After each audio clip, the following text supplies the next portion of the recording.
Hi everybody. What we're going to be tying today is a black double bead stonefly nymph pattern, size 16. For the materials, we're going to use a Daiichi 1510 number 16 hook. Okay. Uni 8/0 black thread. Okay. For the tail, we're going to use a goose biot black. And we're going to use two beads of different sizes. These are tungsten beads, which we can use brass as well. We're going to use a 1.5 millimeter, which is a 1/16 inch bead, and a 2.0 millimeter, which is a 5/64 bead. We're also going to be using some Supreme hair or super hair, same stuff put out by Feathercraft and other suppliers. Okay, well, let's get the tying here.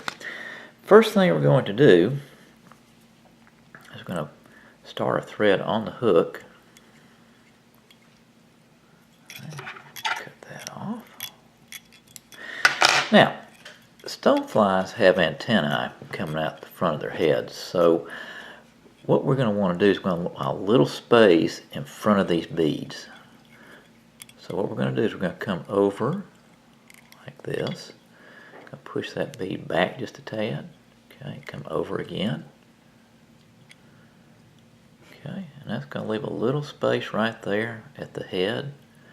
So when we tie that antennae in, we'll have some room for it. I'll come back around. Okay. Okay. Alrighty. And come back towards the back of the hook right here. Now, for the tail or the rear legs, we're going to use a couple of black goose biots. And what we're going to do is take this. We're just going to cut these out. Try to use your smaller ones on the smaller fly. Now this is 16. We tied down to an 18 in this thing. Most stoneflies are larger, but some streams and rivers in the southeast have these little tiny critters that on certain days, if you've got a pattern like this, you can catch some fish on it. So what we're going to do is we're going to take these two biots and we're going to pose them so they splay different ways. Okay.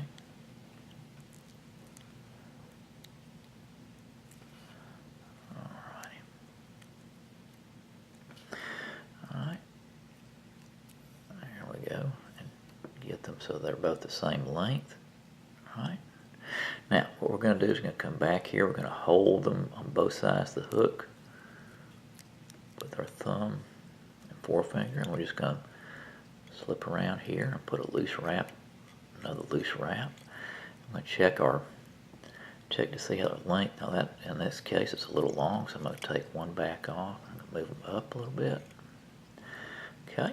Now that's pretty good. So what we're going to do is I'm going to hold them like this, keep them from rolling around the hook. I'm going to tie back just a tad. Okay.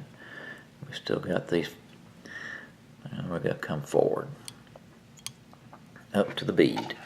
And what we're going to do is we're going to trim the little quills off, being careful to try not to cut our thread. Okay, good. Alright, I'm going to tie that down just a tad.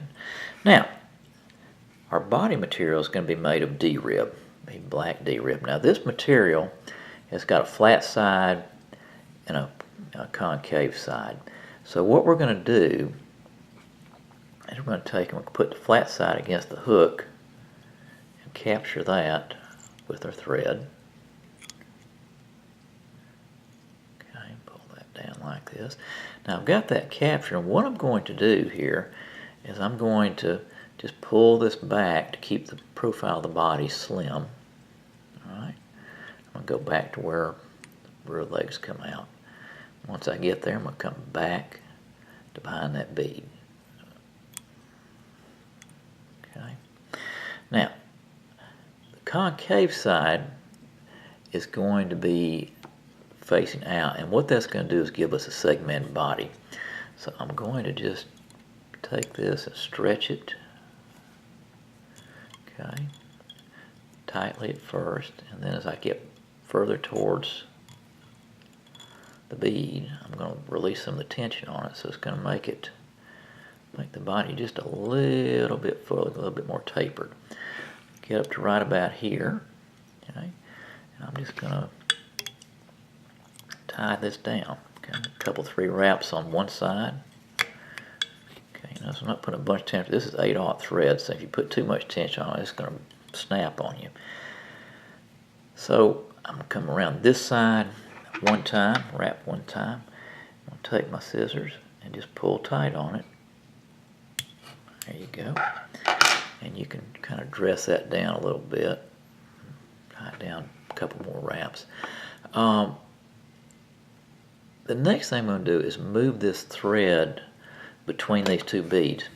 Now when I put these 2 beads on, I put the smaller bead on the conventional manner, which means that the small hole in the eye is, or a small hole in the bead is closest to the eye. I reverse that for the larger bead, so the larger hole in that bead is facing this smaller bead. And what that has done for us is it's gained us a little more room on the hook for the body. It's also given us a little segmentation there, so when I tie this thread down through there, I can actually, if I'm careful, kind of go down almost to the hook itself.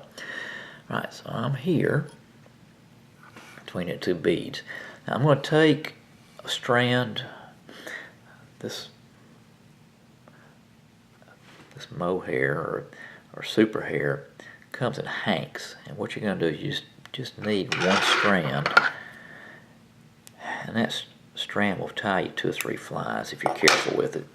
Okay, I'm going to take this one strand, I'm going to just double it over on itself. Alrighty, and then I'm going to just cut the loop right there. Okay, so what we're going to do next is we're going to get these 2 strands, and we're going to take them, we're going to tie, we'll just kind of, we can actually, if we seesaw that through there a little bit, that will actually catch within those 2 beads, and that's one of the other advantages of tying those beads opposed to each other.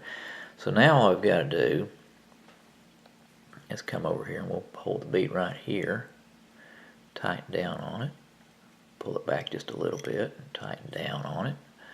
See? Okay. This side right here, we're going to pull back on just a little bit. I'm going to tighten down on it. Okay. You just do that till you get it kind of where you want it. You can actually take and just pull both strands back with your fingers on both sides and just massage it back. Then you just kind of capture that a little bit. Okay. So those are going to be your legs. Now, I'm just going to gross trim this. Actually, come do a little figure 8 wrap to try to capture that a little better. There you go. Okay. I'm going to take and just gross trim these legs. We'll come back later and trim pretty much the length we want them. That's the kind of thing that beauty is in the eyes of the beholder a lot of times. You can see how those are, got 2 little legs there, which they're gonna just float when this thing goes down the stream. They're gonna wiggle on you just a little bit, which is what you want. All right, the next step is to move this thread over to behind the eye of the hook. Now you want to make sure that your hook, and this hook's got a little slight bend to it, you want to make sure this eye is parallel with the floor or with your vise, okay, the base of your vise. The reason you want to do that is this thread on this little tiny hook will slip over, so when you try to make a wrap, it won't catch. So what I'm going to do is I'm going to open that vise up just a tad. I'm going to just lay that back just a little bit so it's more parallel with the floor. In fact, I could do a little bit more here. There we go. Okay. Now I'm going to take one strand of this super hair. I'm going to just hold it against the bead with my thumb. Okay.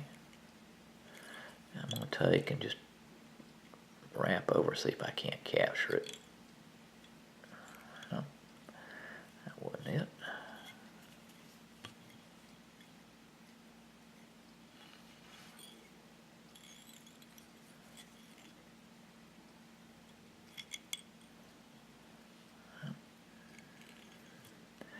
This is sometimes the hardest part of the whole fly.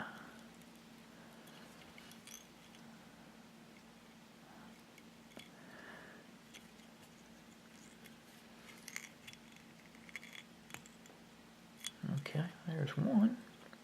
Alright. Now, I'll place this as the far one. Alright, and I'm going to take one more wrap just to make sure we got it tightened down. Now, when you do this, make sure you don't capture your legs in there too. It's not hard to do. I tell you that from experience. Now, you're going to take this closest side to you and pull it towards you and pull it forward, and then you're going to wrap over like this. Now, if you've left some room at the eye, you're going to have plenty of room to do this.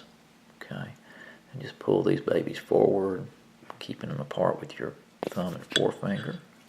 Okay. A couple wraps. All right, in pretty good shape here, so I'm going to trim this off grossly. Okay, and that off grossly. A little bit more here. Now, you're ready to